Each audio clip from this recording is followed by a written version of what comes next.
ओम नमो भगवते वासुदेवाय।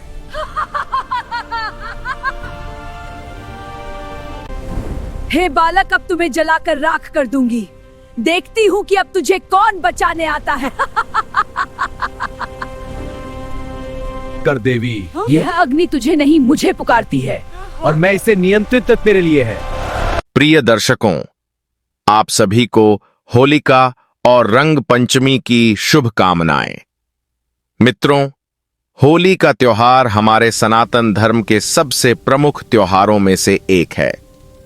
प्रतिवर्ष होली का दहन फाल्गुन मास की पूर्णिमा को मनाया जाता है तथा इसके अगले दिन रंग गुलाल की पंचमी होती है। कई अन्य हिंदू त्योहारों की तरह होली भी बुराई पर अच्छाई की जीत का प्रतीक है।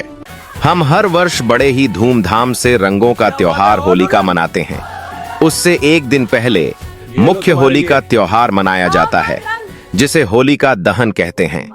इसमें सुबह के समय लोग वहां जाकर पूजा करते हैं, जहां रात को होली का दहन होना होता है, और रात में धूमधाम से होली का दहन किया जाता है। हर त्योहार की अपनी एक कहानी होती है, जो धार्मिक मान्यताओं पर आधारित होती है। मित्रों, होली के पीछे भी एक कहानी है। इसकी कथा सतयुग काल के एक दैत्यराज हिरण्यकश्यप व उसके पुत्र भक्त प्रहलाद से जुड़ी हुई है। महर्षि कश्यप की पत्नी दक्षपुत्री दति के गर्भ से दो महान पराक्रमी बालकों का जन्म हुआ। इनमें से बड़े का नाम हिरण्यकश्यप और छोटे का नाम हिरण्याक्ष था। वे दोनों ही महाबलशाली, महापराक्रमी और आत्मबल से संपन्न थे। दोनों भाइयों ने युद्ध में देवताओं को पराजित करके स्वर्ग पर अधिकार कर लिया था। फिर एक समय जब हिरण्याक्ष ने पृथ्वी को पाताल में ले जाकर छिपा दिया, तब भगवान विष्णु ने वराह अवतार लेकर पृथ्वी की रक्षा के लिए हिरण्याक्ष का वध किया था। तब अपने प्रिय भाई हिरण्याक्ष के वध से दुखी होकर हिरण्यकश्यप महेंद्रांचल पर्वत पर चला गया। वह भगवान विष्णु द्वारा अपने भाई की हत्या का बदला लेने के लिए ब्रह्मा जी की घोर तपस्या करने लगा।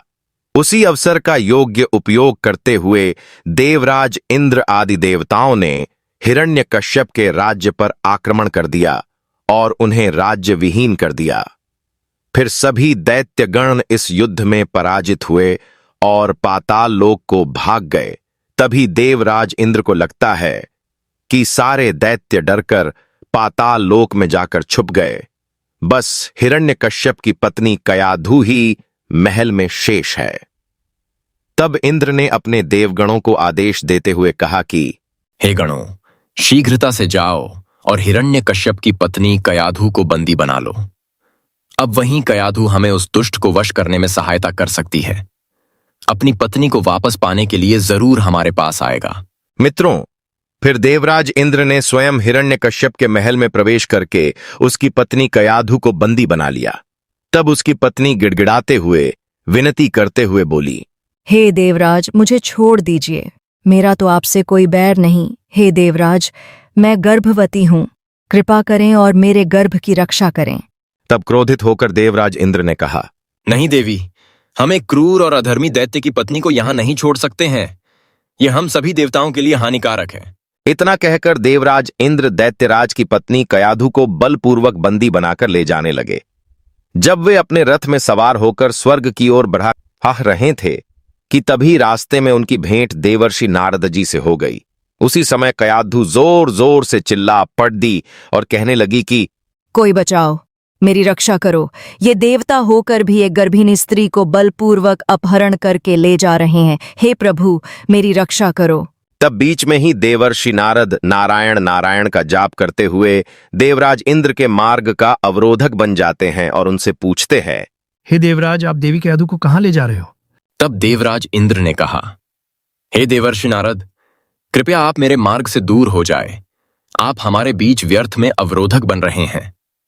आप नहीं जानते कि इसके गर्भ में हिरण्यकश्यप का अंश है। अगर वह जीवित रहा तो एक दैत्य और जन्म ले लेगा, जो फिर से देवों का संहार करेगा, अपितु मैं ऐसा कदापि नहीं होने दूंगा। तब नारद मुनि कहते हैं, नहीं नहीं देवराज इंद्र, देवी कयाधु के गर्भ में पल रहा शिशु आगे चलकर भगवान विष्णु का परम भक्त बनेगा। अतः इस बालक को मारना तुम्हारी शक्ति के बाहर है। आपकी भलाई इसी में है, आप इसे छोड़ दो। मित्रों, तब नारद जी के कथन का मान रखते हुए इंद्र ने कयाधु को छोड़ दिया और वे वापस स्वर्ग को चले गए। तब नारद जी देवी कयाधु को अपने आश्रम में ले आए और बोले, बेटी तुम यहां आराम से रहो। जब तक तुम्हारा पति हिरण्यकश्यप अपनी तपस्या पूरी करके नहीं लौटता, तुम इसी आश्रम में रहोगी पिज्ञा। तब कयाधु ने कहा, हे देवर्षि, आपने मेरी और मेरी होने वाली संतान की रक्षा की। मैं सदैव आपकी आभारी रहूंगी। आपकी और ईश्वर की कृपा मुझ पर इसी तरह से बनी रहे। यही मुझे आप आशीर्वाद दें। फिर समय के साथ साथ कयाधु उस आश्रम में नारद जी के सुंदर प्रवचनों का लाभ लेती हुई सुखपूर्वक रहने लगी, जिसका गर्भ में पल रहे शिशु पर भी गहरा प्रभाव पड़ा। भगवान विष्णु के नाम का जाप कयाधु और उसके होने वाले बच्चों के कानों में सदैव पड़ता रहता था। अब धीरे धीरे समय बीता और कयाधु ने एक पुत्र को जन्म दिया, जिसका नाम प्रहलाद रखा गया। वहीं दूसरी ओर जब हिरण्यकश्यप की कठोर तपस्या पूरी हो चुकी थी और उसने भगवान ब्रह्मा जी को प्रसन्न करते हुए अमृतत्व का वरदान मांगा, किंतु अमृतत्व का वरदान किसी को भी ना होने के कारण ब्रह्मा जी ने उसे रोक लिया। तब हिरण्यकश्यप ने एक विचित्र वरदान मांगा और कहा, हे परमपिता, अगर आप मुझे अमृतत्व का वरदान नहीं दे सकते हैं तो ठीक है, परंतु मेरी मृत्यु मेरी न किसी मनुष्य द्वारा की जा सकेगी, न पशु द्वारा। मुझे न दिन में मारा जा सकेगा, न रात में, और मैं कभी न घर के अंदर न बाहर मरूंगा।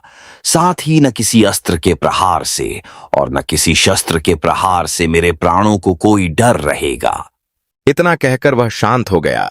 तब ब्रह्मा जी ने उसे तथास्तु कहते हुए वरदान दिया और वे वहां से अंतर्ध्यान हो गए।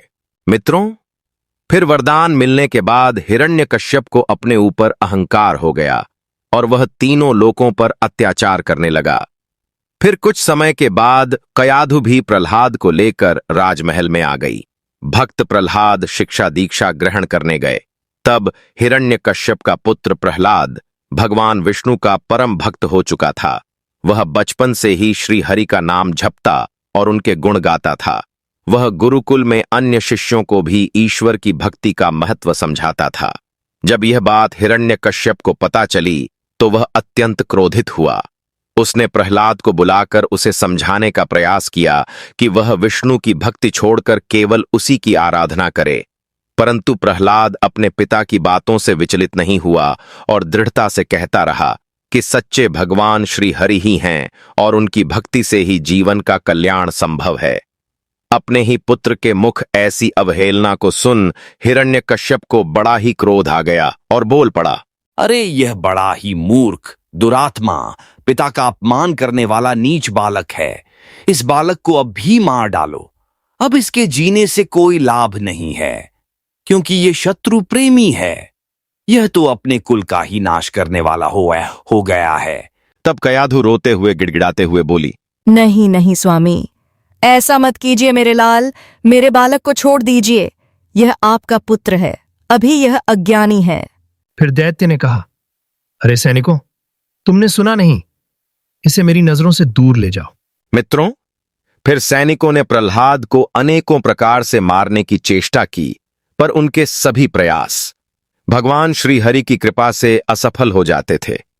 एक दिन की बात है, प्रहलाद को एक ऊंचे पहाड़ से गिराया गया, जहां से नीचे गिरने पर किसी भी साधारण व्यक्ति की मृत्यु निश्चित थी।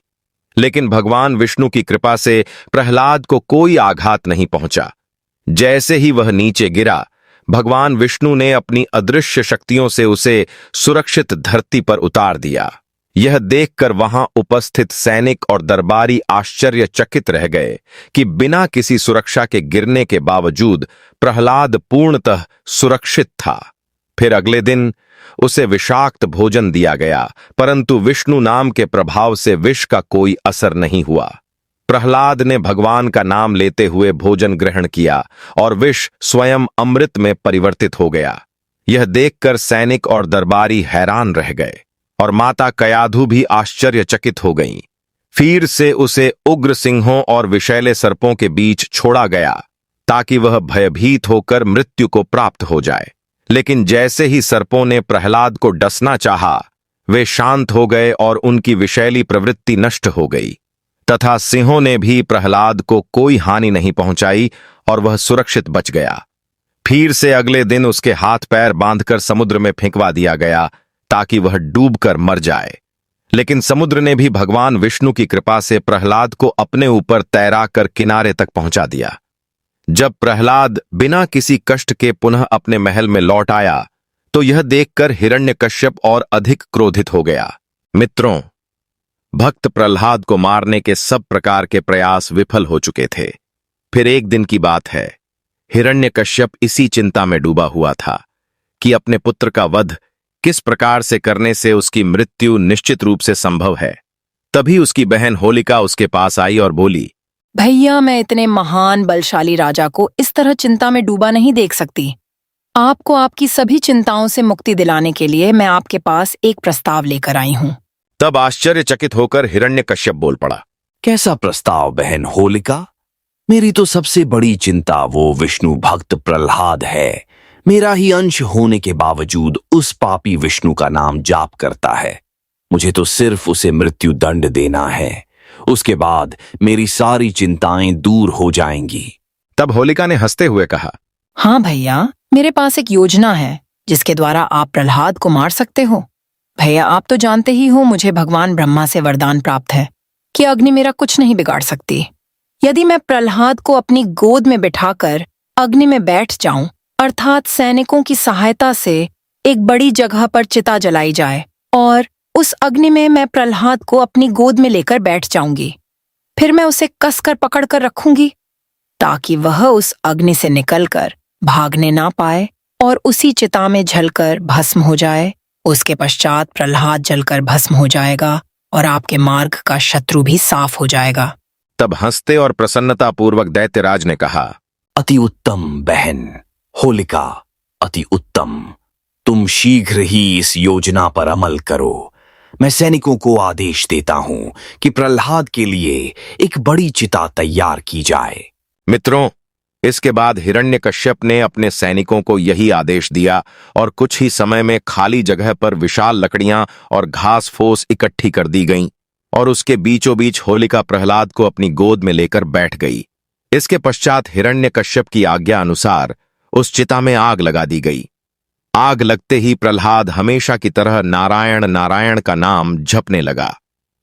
अब जैसे जैसे अग्नि की आंच उन तक पहुंचने लगी, वैसे वैसे होलिका को उसकी तपन महसूस होने लगी। वह आश्चर्यचकित थी, क्योंकि इससे पहले अग्नि ने उसे कभी ऐसा अनुभव नहीं करवाया था। अब अग्नि उन तक पहुंच चुकी थी और होलिका का शरीर उस अग्नि से जलने लगा था, तो वहीं प्रहलाद निश्चिंत होकर बैठा था और विष्णु नाम का जाप कर रहा था। होलिका को यह देखकर बहुत क्रोध आया। वह को चीख चीख कर भगवान ब्रह्मा के दिए वरदान को झूठा बताने लगी और कहने लगी कि छल, मुझसे छल हुआ है। ब्रह्मदेव का वरदान झूठा है, बचाओ मुझे, कोई तो बचाओ। भैया, मैं जल रही हूँ, आप शीघ्रता से आग को बुझाने का प्रयास करो। बचाओ मुझे, बचाओ। वह मनने मंदिर था पाम पापी ममूहो। तब होलिका की बातों को सुनकर भगवान ब्रह्मा जी प्रकट हुए और बोले, हे होलिका, शायद तुम भूल रही हो, यह वरदान देते समय मैंने तुमसे कहा था कि यह तभी प्रभावी होगा जब तुम इसे स्वयं की रक्षा करने या दूसरों की भलाई के लिए उपयोग करोगी, पर तुम्हारे हाथों से इस वरदान का दुरुपयोग हुआ है। तुमने इस वरदान के द्वारा निर्दोष बालक को मारने का दुस्साहस किया है, इसीलिए तुम्हें अपनी करनी का फल प्राप्त हुआ है। यह कहकर भगवान ब्रह्मा अंतर्ध्यान हो गए। वह अग्नि बहुत विशाल थी और होलिका चाहकर भी उस अग्नि से नहीं निकल सकती थी। अब प्रहलाद की रक्षा तो स्वयं नारायण कर रहे थे, इसलिए उसे कुछ नहीं हुआ। बाहर खड़े सभी सैनिक और हिरण्यकश्यप होलिका की चीख सुन रहे थे, पर कोई होलिका को नहीं बचा सका। देखते ही देखते होलिका का शरीर उसी अग्नि में जलकर भस्म हो गया, जबकि भक्त प्रहलाद सकुशल बाहर आ गया। तभी से उस दिन को होली का दहन के नाम से मनाया जाता है। और मित्रों, अगले दिन रंगों की पंचमी होती है। इस घटना की स्मृति में हर वर्ष फाल्गुन पूर्णिमा को होली का दहन किया जाता है। यह बुराई पर अच्छाई की जीत का प्रतीक है। अगले दिन रंगों की होली मनाई जाती है। सौहार्द और भाईचारे का संदेश देती है। यह त्योहार हमें यह सिखाता है कि सत्य और भक्ति की हमेशा विजय होती है। तो आशा करते हैं कि आपको यह कथा अवश्य ही पसंद आई होगी। तो वीडियो को लाइक करें और कमेंट में सच्ची श्रद्धा से जय श्री कृष्ण लिखें। आप सभी का धन्यवाद।